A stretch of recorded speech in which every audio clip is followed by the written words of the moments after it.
Welcome to SVG-TV News for Tuesday, October 1st, 2024. I am Rochelle Batiste with the details. Minister of Finance Camila Gonzalez has assured the public that the new hospital to be built at Arnorsville will not face flooding issues despite the area's low-lying terrain. Speaking on the WFM Issues at Hand program on Sunday, the minister emphasized that feasibility studies conducted for the project have thoroughly addressed flooding and drainage concerns.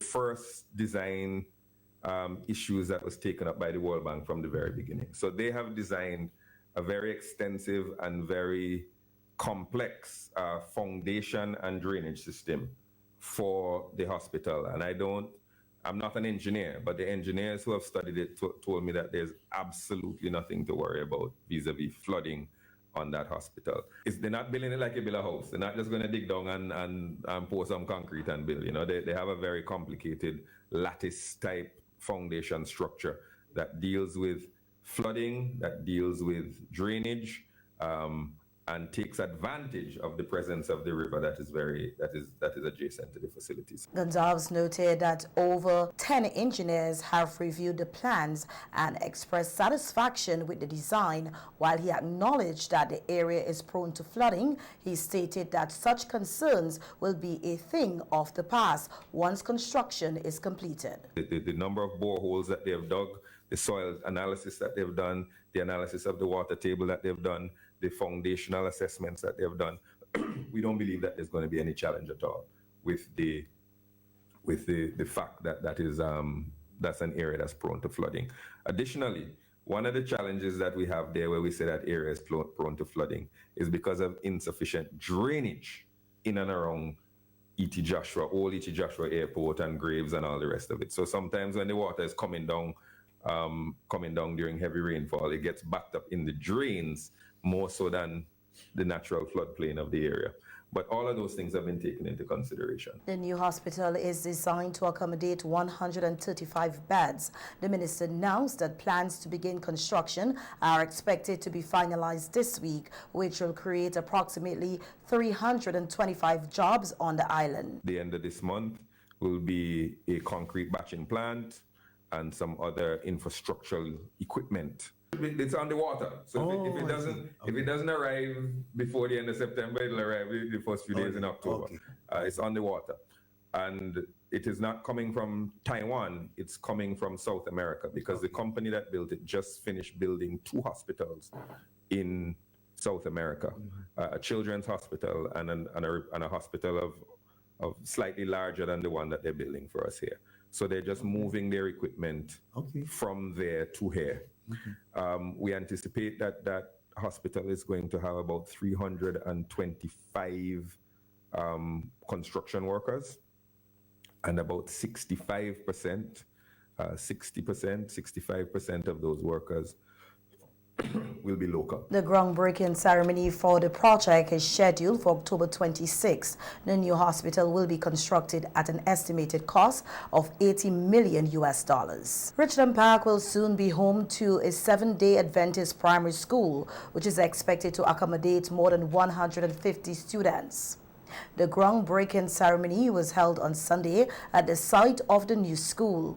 Pastor Henry Snag, president of the Seventh-day Adventist Mission here in St. Vincent and the Grenadines, announced that the construction of the school, named Adventist Pioneers Primary School, will cost over $6 million EC dollars. It is imperative that we as a people be willing to cooperate with our God, invest the time, the energy, the financial resources, the 6-point-something million EC dollars, and somebody say, wow, we had approval on it. 6-point-something million dollars. Small church, they say. SVG, small country. Where are they going with that? But in SVG, in the America constituency, in this central constituency, in this land of ours, we have come to understand that we don't serve. We are not serving a wishy-washy, namby-pamby, jellyfish, soft spine God. but we are serving a great God, a God of great potentiality, great potential. Currently, there is an Adventist primary school in Richland Park that has outgrown its capacity, underscoring the need for a larger facility. Minister of Education Curtis King, who attended the groundbreaking ceremony, congratulated the Seventh-day Adventist Mission for its ongoing commitment to enhancing education of children here in St. Vincent and the Grenadines. I want to make the point that you have demonstrated over a long period of time that you are committed to the education of our young people. So that this is just yet another manifestation of that commitment. It is not a fly-by-night commitment. It is one that is felt deep. And as a member of the government, I want to thank you sincerely for your great efforts. And I like to put it this way, for your magnanimous support that you have shown over the years.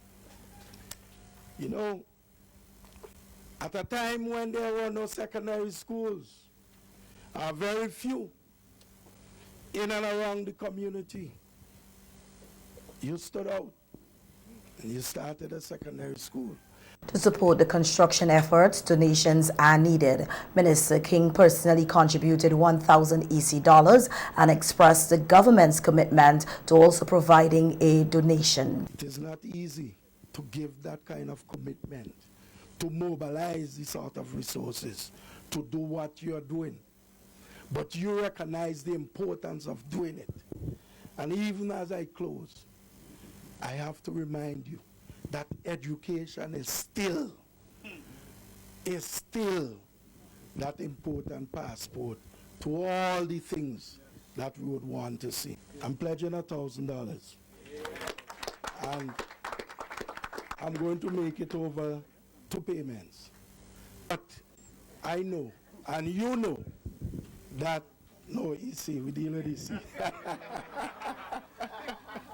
Yes, so I was saying, you know, like I know, that this government is committed to education.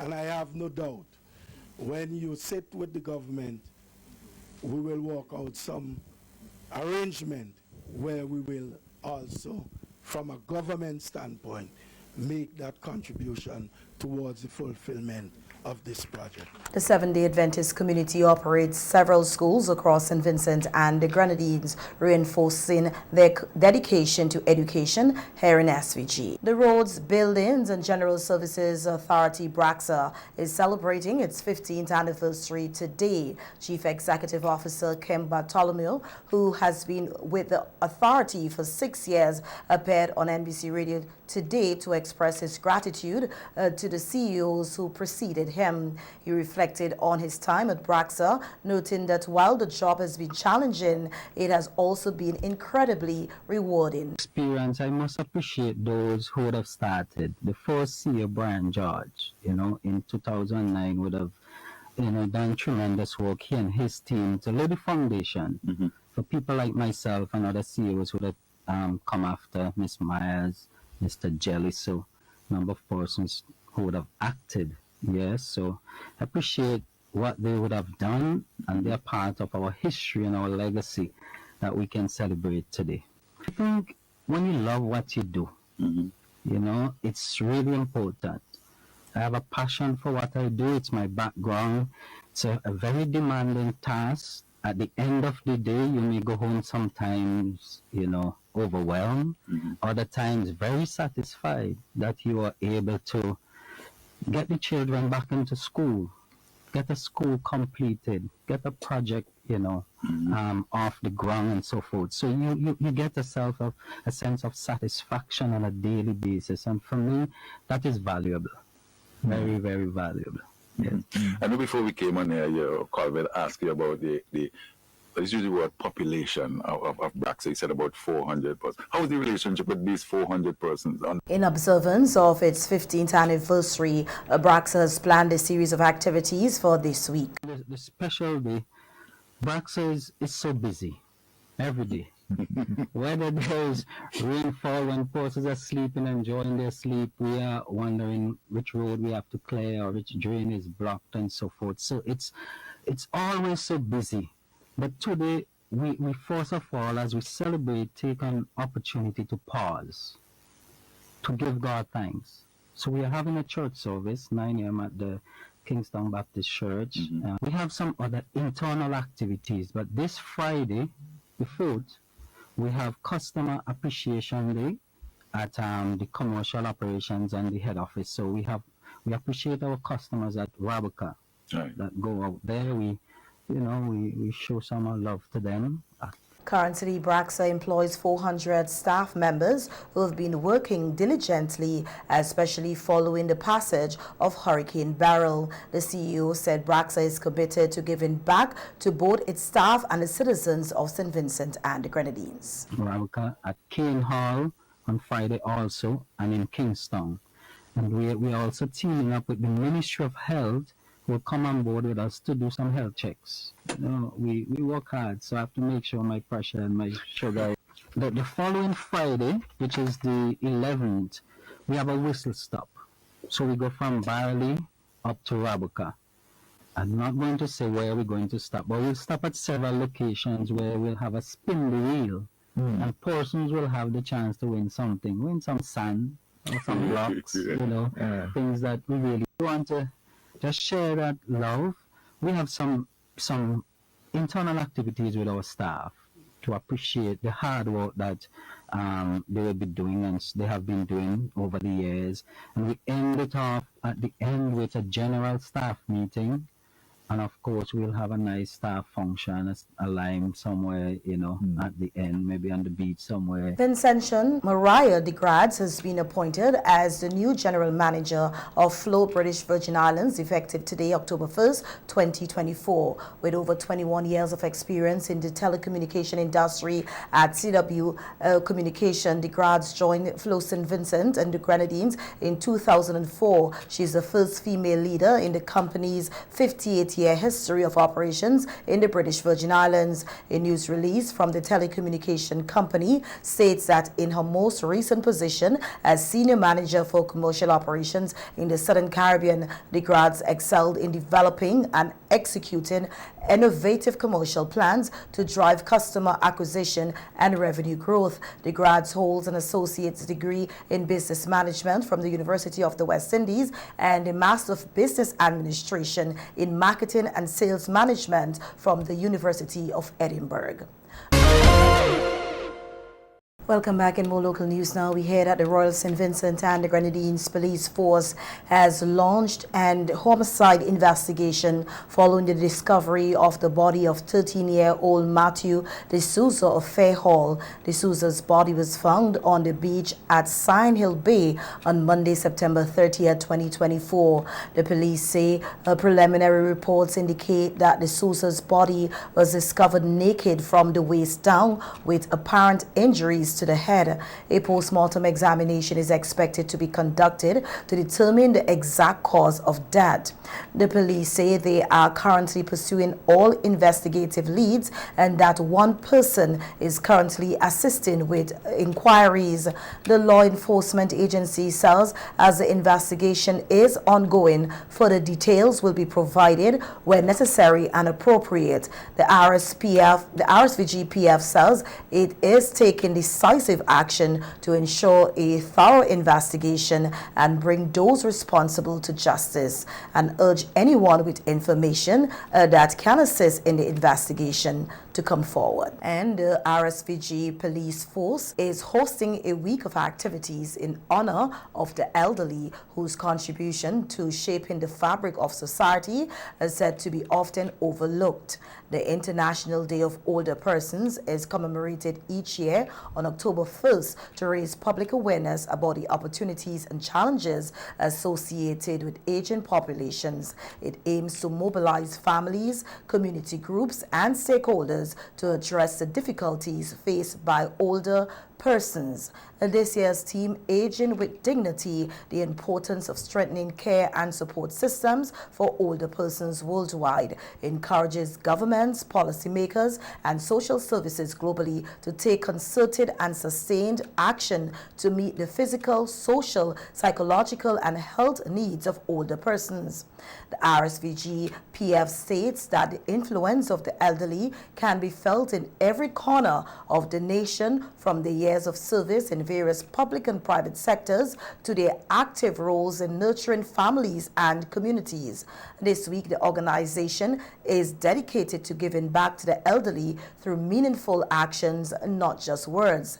As part of this commitment, the SVG-PF is hosting activities starting today with a special serenade and a presentation of crime prevention tips at the Garden of Eden home for the elderly in Dorsetshire Hill. Similar activities will take place at the Joy View Care Home at Richland Park tomorrow, October 2nd, and the Vulnerable Care Center in Cane Grove on October 3rd.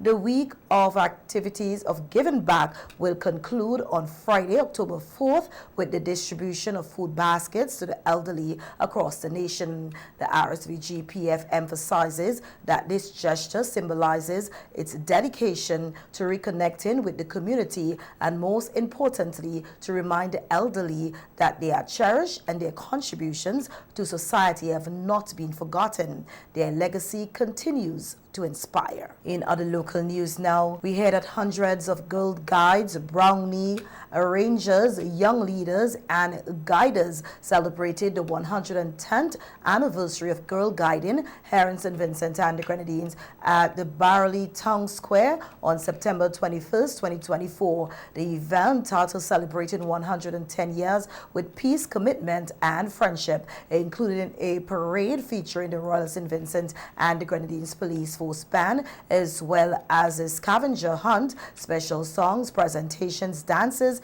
and competitions. Minister of Housing, Informal Human Settlement, Youth and Sports, Dr. Rhonda Brewster, congratulated the Girl Guides Association on reaching this significant milestone and encouraged community leaders to support the development of stronger communities and a stronger St. Vincent and the Grenadines. Get involved. Mommies in the town of Barry, this organization, come on board. Join, enroll your little ones. They are going to be in safe and good hands. Believe me when I tell you that. I want the flame to spread. I want to see the movement grow from strength to strength. I want to see the numbers surpass what it is now. Young ladies, girls, I encourage you to be positive. I encourage you to be respectful, be focused, be disciplined, and make sure that at the end of it all, in the next 10, 15, or 20 years, you are going to become a decent and productive citizen of St. Vincent and the Grenadines.